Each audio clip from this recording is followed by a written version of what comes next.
When you play a game, you usually have a general idea of what genre it is, and how it will make you feel.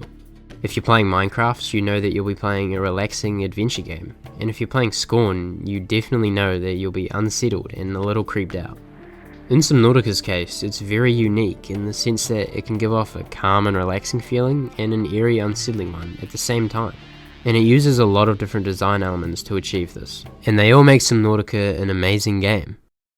But before I get into it, I do want to say that there are spoilers ahead, and if you haven't played Subnautica before, go do it.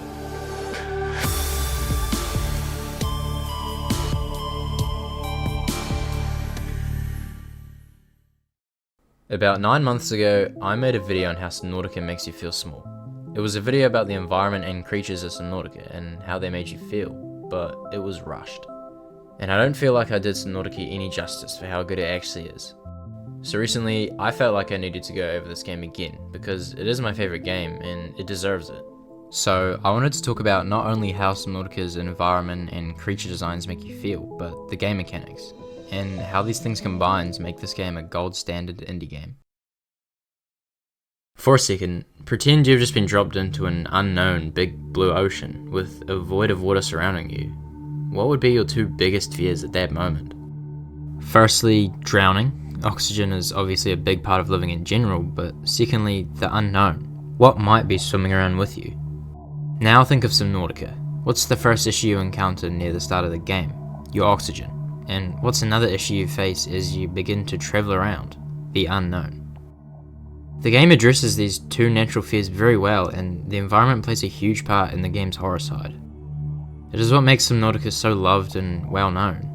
The use of sounds, visual fog, and darkness all come together so well, and it just takes those natural fears and enhances them. The game's biomes all have so much character and ambience to them that leaving one and entering another can change the way we feel. It's more obvious when you look at the safe biomes like safe shallows, kelp forests, and grassy plateaus, and compare them to some of the later, darker areas. These safe biomes make you feel safe. They are bright and lit up during the day, meaning I can see anything around me that might be dangerous, which is a big reason why these are the safer biomes. But another is the depth. In the dark, underground, or deep biomes, knowing you can't just rely on quickly popping your head up for a breath is just another aspect that adds to the horror, and is a part of the whole natural fear thing. Which leads me to my next point, which is how the game mechanics let you progress. After you repair the radio in your life pod, you will start to receive transmissions from other life pods, supposed survivors, or energy readings. These are optional to travel to, but what else is there to do? These missions are crucial because not only do they give you much needed blueprints and resources, but it makes you realize that all these life pods have long been destroyed. And to a person playing blindly, it further establishes the conclusion that you are the sole survivor. After a few days in the game, after you receive multiple messages from the PDA about the state of the crashed Aurora, an obvious landmark when you first start the game, you will be informed that the wreck is about to explode. 3, 2.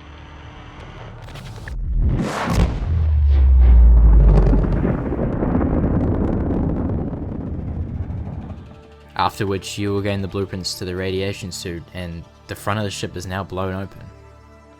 The game then leads you to go repair the drive core to stop this radiation from getting out of control. Hopefully you've prepared well with the correct tools and you will successfully contain the drive core. What I'm trying to say is that the game gives you these tasks that force you out of the comfort zone and learn more about everything, travelling into territories that you would otherwise steer clear of. A great example is the Degasi bases and the mountain island, as these both establish story, give you progression, and push you out of your comfort zone. These transmissions are what gives the game a great flow of progression, all the way from repairing the life pod to hatching baby sea emperors. They all happen due to well-placed game mechanics and a great plot to follow along with. Finally, I just think the setting behind a lot of the game mechanics is fantastic. Obviously being on an alien planet, you don't know anything, but the PDA, Aurora wrecks, and Degasi bases are all an amazing way to uncover the story and progression to the player. Because it's like following a trail of breadcrumbs left behind by Alterra. Taking more background story into consideration, it also flows very well. You slowly pick yourself up after crash landing into an alien planet and begin exploring the peaceful biomes with basic tools. Whereas nearing the middle or end of the game, you're discovering huge abandoned structures built by an unknown species and navigating past big creatures. In the story, the aliens that built these structures and eventually died out due to a disease were called the Precursors, and they were a much more advanced species than us. They built a structure called the Quarantine Platform, a weapon to keep other species from coming to their planet and getting infected. This is the reason the Aurora got shot down, and once you realise you're infected as well, you watch your rescue team suffer the same fate, all because of this disease.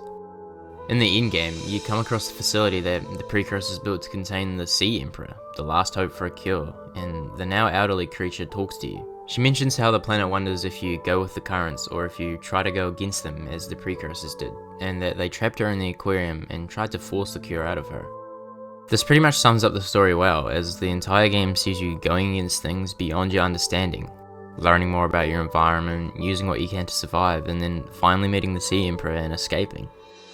Because before you do all of that, you're just a man stuck on an alien planet, trying to escape, but soon you're uncovering the ruins left behind by a species much more advanced than you. Another major part of any survival game is the crafting, and I think Subnautica shines in this area too. It mainly uses the Fabricator, an advanced piece of tech from Alterra, to fabricate items for you. But with most of the PDA's blueprints corrupted after the crash, the game sees you scanning wreckage from the Aurora to progress further in the game. From upgrades to your vehicles to tools that help you fight back against the creatures, the crafting in Subnautica has a very straightforward idea behind it. It forces you deeper. Obviously, with more powerful ingredients and minerals being deeper in the ocean, you'll need to construct larger vehicles, reinforce your diving suit, or craft a laser cutter to access them. Which means it not only gives you better stuff, but it links back to my earlier talk about progression, where it progresses the story as well. Finally, and most obviously, Thalassophobia. It's what Subnautica is known for. The huge alien creatures in deep dark oceans lead to not only the two natural fears I discussed first, but for some, it could be the scariest game they've ever played. It not only communicates these fears physically, but also psychologically, with the aforementioned sounds and fog making this aspect shine. Overall, Subnautica is a great example of how to do an underwater survival game right. It manages to give you a sense of stress, but also relaxation. If you couldn't tell, I think the progression of crafting and story flows really well, and the biomes, creatures, game mechanics, and story all come together in a big lump that has been worked on by Unknown Worlds into the refined game we come to see it as now. It uses the past to tell a story of an alien species trying to save themselves and the rest of the universe from a disease, or an old crew desperately trying to survive. But it also uses the present, with you the player realizing you're in over your head. The ambience created with the design elements and the way the game has you progress are also top notch, with every journey into a new area of the game giving you a unique experience and a reason to do it. To close off, I think the overall experience of a blind playthrough of Subnautica for the first time is one of the things I would pay to go through again. The feelings and atmosphere that this game can generate makes it very easily my favourite game, and one many will always see as one of the best indie games of all time.